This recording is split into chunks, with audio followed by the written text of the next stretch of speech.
Oh man, where to begin with this episode? I know, we have to address the elephant in the room. I think this episode is going to divide Fiona fans heavily. Her actions, her words, the decisions she decided to make in this episode is controversial to say the least. But before I start talking about Fiona and her crash out this episode, I want to go over a few other things, like the beginning of the episode, which was once again differently animated, had a different art style, kind of cartoonish, but it meant so much to the episode. Basically, we get the origin story of the heart of the forest, this big mythical creature, this deer-like creature that we saw throughout this season, the creature that was buried and that is responsible basically for Finn getting poisoned and being in a coma this entire season.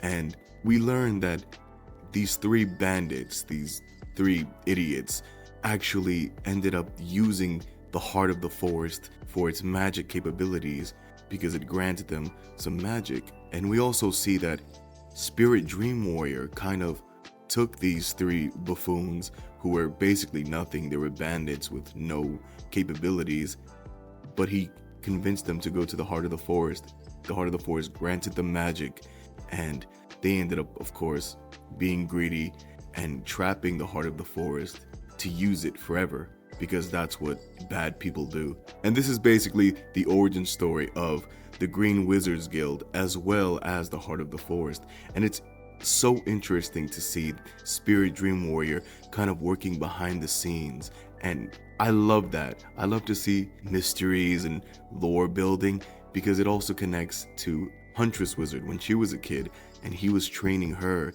And it just feels like he's always been around. He's always been working behind the scenes. And what is his motivations? What is his purpose? Why did he help those three bandits gain this power and ultimately start the Green Wizards Guild? Why did he put the Heart of the Forest in such danger? Did the Heart of the Forest, did this creature know Spirit Dream Warrior? Are they working together, or were they working together? There's so many questions that need to be answered, but all we have is theories right now. And I think that Spirit Dream Warrior has played a key in not only Huntress Wizard's life, not only the Green Wizards Guild, but also so many storylines in Adventure Time. He's been working behind the scenes, and we need to see him. He needs to show up. If it's not this season, it has to be in a future season. We got to get more of that Spirit Dream Warrior lore. I loved it. But of course, after the opening sequence ended, we get some Hannah Abadir with her evil, smug face. And of course, like we all expected, Hannah Abadir kind of backs away from the whole fundraiser because Marshall Lee, as we found out last episode, Marshall Lee wants nothing to do with this fundraiser. He wants nothing to do with his mother right now because of what she did to him and his relationship with Simone. So Marshall's out, Hannah Abadir's out, and she ends up insulting Fiona and calling her a fool. Like, basically, kind of what I was saying in the episode, maybe 2 episodes ago. I believe it was maybe episode 7. But I was kind of making mention at the fact that Fiona kind of thinks that she's manipulating the situation. She's in control. And she's using Hannah Abadir. But it's really the other way around. Hannah Abadir was using you, Fiona. Cake was trying to tell you that, but you couldn't listen to her because you were so single-minded and with that tunnel vision. But of course, in this episode, we dive deeper into Hannah Abadir's manipulative ways and kind of why Marshall took a step back from her. She's a very difficult woman, a very, I don't want to say selfish, but I do want to say selfish. She's a selfish woman, but I'm sure she has her reasons. Like, trying to do this fundraiser was obviously a ploy to get back into her son's life, but when it didn't work out, she dropped the whole thing, which I don't know if she realizes this, but it just makes the situation even worse. But again, she has a lot of issues that she needs to work out, and we'll talk more about Hannah Abadir later on in this review because she ends up popping up for another thing, but we'll get into that. Right now, we have to get into one of the major plot points of this episode, and that's Fiona and Huntress Wizard getting taken to officially stand trial for the murder of Cosmic Owl. This is a big plot point that we all have been waiting for ever since episode 6, or 7. Like, this is the biggest point of this season, I think, so far. Besides Finn being in a coma, and that being a shocking point of the season, the murder of Cosmic Owl has had all of us in a frenzy. Fiona and Huntress standing trial and being in front of Orbo and all the other cosmic beings and seeing the lifeless body of Cosmic Owl kind of gave me chills. This is what we all wanted to see. We wanted to see the outcome of the death of Cosmic Owl, and it ends up being this huge trial. Orbo actually mentions that there is a witness to the crime, and the witness ends up being Scarab. Scarab just flipping through the channels, watching to see what's going on in the different universes, actually catches Fiona and Huntress dumping Cosmic Owl's body out. And of course, he doesn't like Fiona, so he's the first one to say, hey, I saw this happen. This was a cosmic crime. They need to be punished. And this whole trial scene was very interesting to me because, one, we have Fiona and Huntress in this box, standing in the middle of this quote-unquote courtroom, in front of Orbo, in front of the cosmic beings, trying to defend themselves when we know, I mean, it's pretty obvious, they're guilty. They murdered Cosmic Owl, and there's a point in there where Fiona kind of tries to give it was self-defense because Cosmic Owl ran into Huntress, technically ran into her. But I like how the writers knew that would not it would not fly, because they actually kind of shut that down really quickly. Like, no, can't really claim self-defense when you're threatening someone's life while they're doing their job, especially while they're doing their job. I mean, if we remember the scene, Cosmic Owl rushes into Huntress. That is true. And me and many others have theorized that he did it on purpose to kind of escape this life of popping into people's croak dreams, and maybe even trying to atone for betraying his brother. But at the same time, Huntress did grab a weapon and threatened to murder him. She was going to murder him anyway, so the whole self-defense thing doesn't work for me, and I kind of got a little nervous there for a second. I was kind of saying to myself, I really hope they don't end up going with the whole self-defense thing, and that's how Fiona and Huntress get out of the trial, because I don't know, I just wouldn't have liked that. It doesn't work, it doesn't make any sense. It wasn't self-defense, and they do need to stand trial and face the music for their crimes. And to make matters worse, and this is where I say I think this episode is going to be a little bit controversial for Fiona and Cake fans, in particular Fiona fans, because Fiona just blurts out, it was Finn that killed Cosmic Owl. She straight up lies and blames it on Finn. And at first, I couldn't believe what I was hearing. I could not believe that Fiona would just throw Finn under the bus like that. And even Huntress Wizard, you look at her face and she's kind of thinking the same thing I was thinking, or having the same expression I was having. Like, it was incredible in a very bad way. And that for me was the start of the Fiona downslide during this episode. Downslide as a person. And in my mind, I tried to justify it in a way where you can kind of explain it. Fiona's on trial for her life, literally on trial for her life. She's trying to salvage the situation because the evidence is pretty much stacked against them. They have cosmic blood on their hands. There's a witness. No one's believing anything that they're saying. They're going down for this crime. So she kind of blurts out the first thing she can think to get them out of the situation. But it really just sucked to hear her just throw Finn under the bus like that. He's our boy. He's lying in a coma, and now he's being falsely accused of a murder that he never would have done in the first place. That's another big thing. We know how much Finn loved Jake. That's obvious. And Jake was one of Prismo's best friends. So to accuse Finn of murdering Cosmic Owl, I mean, and seeing Prismo just in a stupor, just off of it, because he's losing so many people, and he's still glitching, by the way. If anything, he's glitching even more than ever. I actually would have liked to see Prismo at the trial saying something about this, but he was in no condition to be in any trial or anything like that. I mean, he lost Jake, and now he lost Cosmic Owl. He's probably gonna lose Finn. I mean, It's just sad. Now, taking a break from the whole trial storyline of this episode, I do want to talk about the B plot, which is the sweet spot, the fundraiser, all that good stuff that's going on in the Fiona world.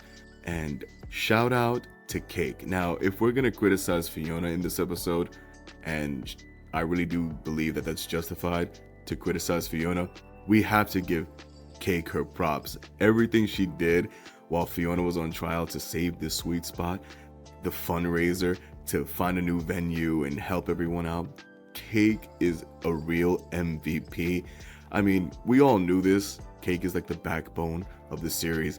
Cake is Fiona's rock. She basically keeps Fiona afloat in every way possible. But seeing her overexert herself and running around to do anything she can to save this fundraiser really showed you how much of a real one she is.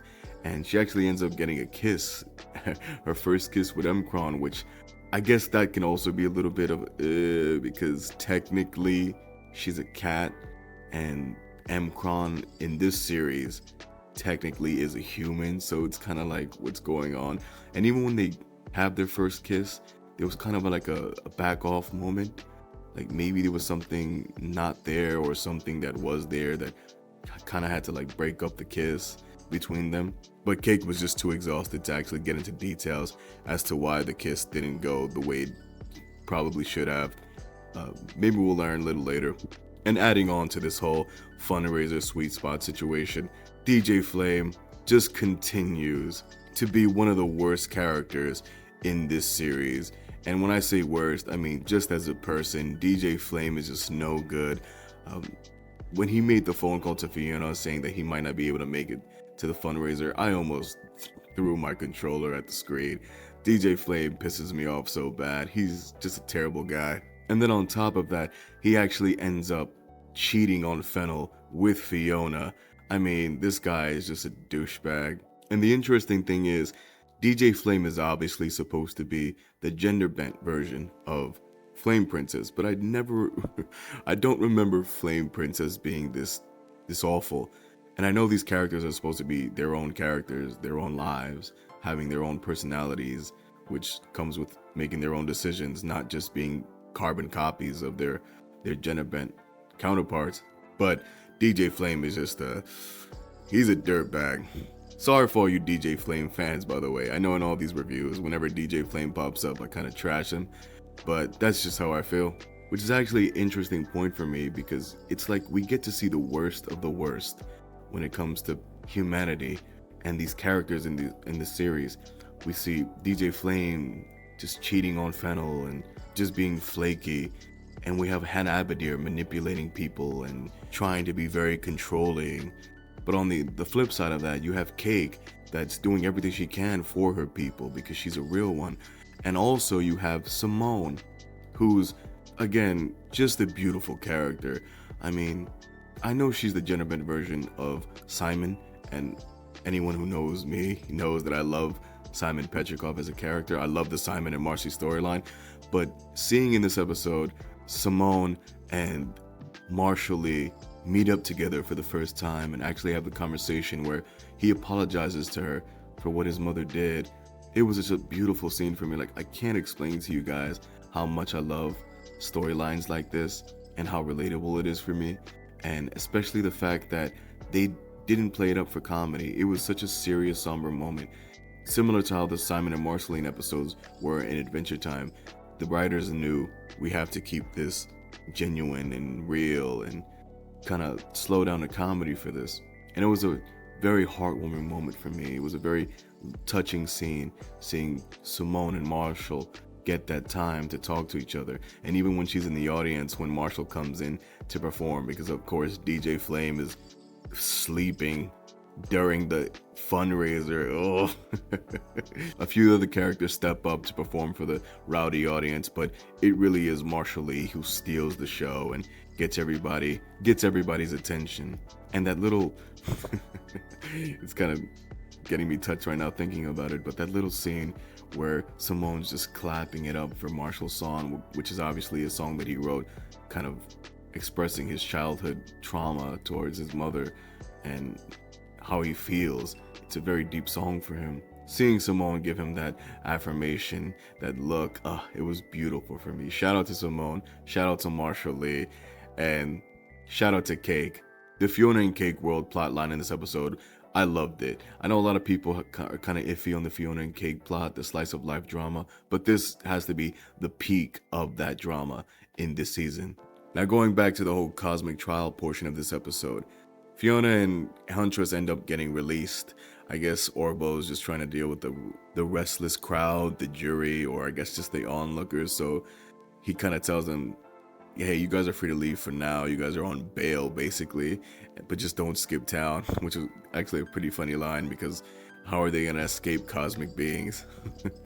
So Fiona and her experience with trials, because she watched a whole 5 episodes of Night Court, ends up getting sent back to her world, and that's when she sees the sweet spot and she sees that everybody did everything they could, and they actually end up raising the funds to save the sweet spot. And instead of being proud for her friends and happy that the goal was completed, she ends up being kind of jealous and bitter that they did it without her.